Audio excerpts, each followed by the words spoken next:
எனக்கு 80, உனக்கு 154. பார்முலா. விஜய் கையில் எடுக்கும் மிகப்பெரிய அஸ்திரம்.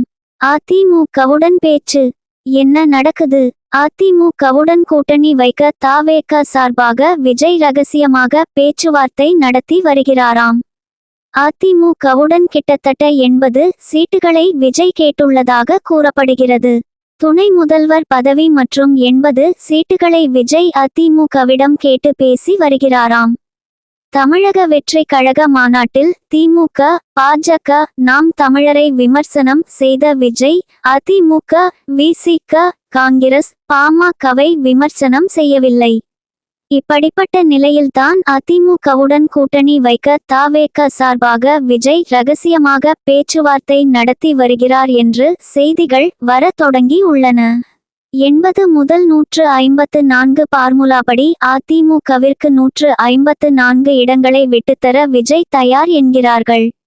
ஏற்கனவே அவர் பாமகவுடன் பேசுவதாக செய்திகள் வந்தன. பாமக நிறுவனர் ராமதாஸ் தனது எக்ஸ் பக்கத்தில், பழையன கழிதலும் புதியன புகுதலும் வழுவல கால வகையினானே என்று திடீரென்று பதிவிட்டுள்ளார்.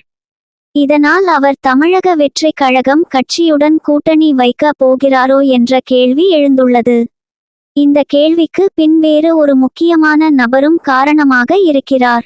அவர் ஜான் ஆரோக்கியராஜ். தற்போது விஜயின் அரசியல் முடிவுகளுக்கு பின்னணியில் இருப்பது ஜான் ஆரோக்கியசாமி என்ற மாஸ்டர் மைண்ட். தமிழக அரசியலில் மீண்டும் நீண்ட நாட்களுக்கு பின் ஆக்டிவ் ஆகியிருக்கும் அரசியல் ஆலோசகர்தான் ஜான் ஆரோக்கியசாமி. திருச்சியை சேர்ந்த ஜான் ஆரோக்கியசாமி ஏற்கனவே பாமகவிற்கு தேர்தல் பணிகளை செய்துள்ளார். ஜான் ஆரோக்கியசாமி பாமகவின் பிரபலமான மாற்றம் முன்னேற்றம் அன்புமணி பிரச்சாரத்தை முன்னெடுத்தார். பாமக அந்த தேர்தலில் சறுக்கினாலும் ஜான் ஆரோக்கியசாமி முன்னெடுத்த அந்த பிரச்சாரம் இப்போதும் பிரபலம். வெளிநாடுகளில் பல நிறுவனங்களில் வேலை பார்த்த ஜான் ஆரோக்கியசாமி திருச்சிக்காரர். அவர் இப்போதும் பாமகவிற்கு நெருக்கம். பாமகவுடன் இவர் மிகவும் நெருக்கமாக நட்புடன் இருந்து வருகிறார்.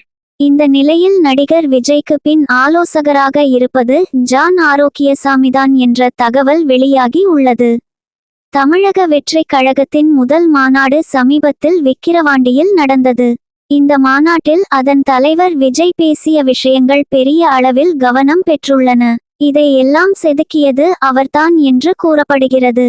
அவருக்கு நீண்ட பயிற்சி தந்த பின்பே மேடை ஏறி உள்ளார். அவர் மேடையில் எப்படி செயல்பட வேண்டும், என்ன பேச வேண்டும், எப்படி நடந்து கொள்ள வேண்டும், மீட்டிங்கை எப்படி நடத்த வேண்டும், அதற்கு ஆட்கள் எப்படி நியமிக்கப்பட வேண்டும், பொறுப்புகளை எப்படி பிரித்து கொடுக்க வேண்டும் என்று முடிவுகள் முறையாக தீட்டப்பட்டது.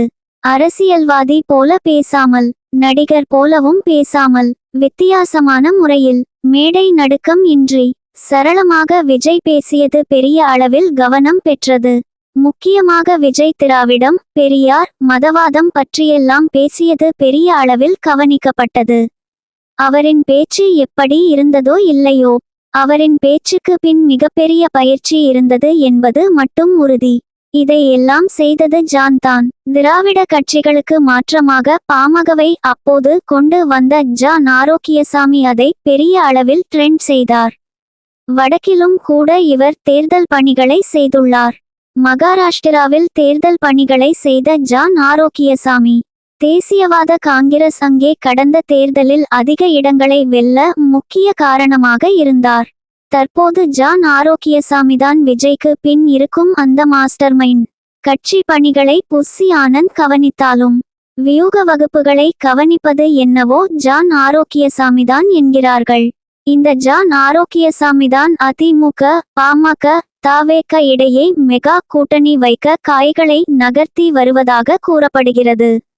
மேலும் ஜான் ஆரோக்கியசாமியை இயக்குவதே ஒரு தேசிய கட்சிதானாம். அதன்படிதான் தவேக, பாமக, அதிமுகவென ஒரு வலுவான கூட்டணியை உருவாக்கி திமுக கூட்டணியை தோற்கடிக்க வேண்டுமென அசைன்மெண்ட் தரப்பட்டுள்ளதாம். இதில் தமிழக மக்களாகிய நாம் முக்கியமா கவனிக்க வேண்டியது, நடிகர் விஜய் அரசியலுக்கு வருவதே அவரின் தொழில் அஜெண்டாவை நிறைவேற்றிக் கொள்ளதான் என சொல்லப்படுகிறது. இதில் தமிழ்நாட்டு மக்களுக்கு இவரின் அரசியல் வருகையால் எந்த நன்மையும் ஏற்படாதென சொல்லப்படுகிறது. அடுத்து பாமக தனது குடும்பத்தை மட்டுமே நோக்கமாக வைத்து அரசியல் செய்யும் அரசியல் வியாபாரி தான் டாக்டர் ஐயா அவர்கள். அவரின் நோக்கம் அன்புமணியை முதலமைச்சர் பதவியில் உட்கார வைக்க வேண்டும் அல்லது அந்த தேர்தலில் எந்தளவுக்கு முடியுமோ அந்தளவுக்கு பணப்பெட்டியை பெற்று கொண்டு விட்டு அந்த கட்சியில் இருக்கும் தொண்டர்களை நடுத்தெருவில் விட்டுவிடுவது தான் அவரின் இத்தனை கால அரசியல் வாழ்க்கை. மற்றபடி தமிழக மக்கள் மீது எந்த அக்கறையுமே கிடையாது. அடுத்தது ஆண்டு அனுபவித்த அதிமுக கட்சி. இன்று இந்த கட்சியில் உள்ளவர்களின் ஊழல் பட்டியல் தன்னை யோக்கியர்கள் என்று சொல்லி இந்திய மக்களை ஏமாற்றி ஆட்சி நடத்தும் பாஜக கையிலிருக்கிறது. அவர்களின் மிரட்டலால் கட்சியின் மூத்த நிர்வாகிகள் பலர் எடப்பாடியின் முடிவை எதிர்த்தும் பாஜகவுக்கு பல்லக்கு தூக்கவும் அதன் மூலம் தமிழ்நாட்டையும் தமிழ்நாட்டு மக்களையும் பாசிச பாஜகவிற்கு விற்றுவிட துடித்து கொண்டிருக்கிறார்கள். இவர்களின் ஒட்டுமொத்த அஜெண்டாவை நிறைவேற்றதான் இந்த ஜான் ஆரோக்கியசாமி தமிழ்நாட்டுக்கு ஆரோக்கியமில்லாத செயலை செய்ய முயற்சிக்கிறார். இவையெல்லாவற்றையும் முறியடித்து திமுக கூட்டணி மீண்டும் வெற்றி பெற்று மக்களுக்கு நன்மை செய்யுமா அல்லது இவர்களின் சதியில் விழுந்து தோற்று போகுமா என்பதை பொறுத்திருந்து பார்ப்போம்.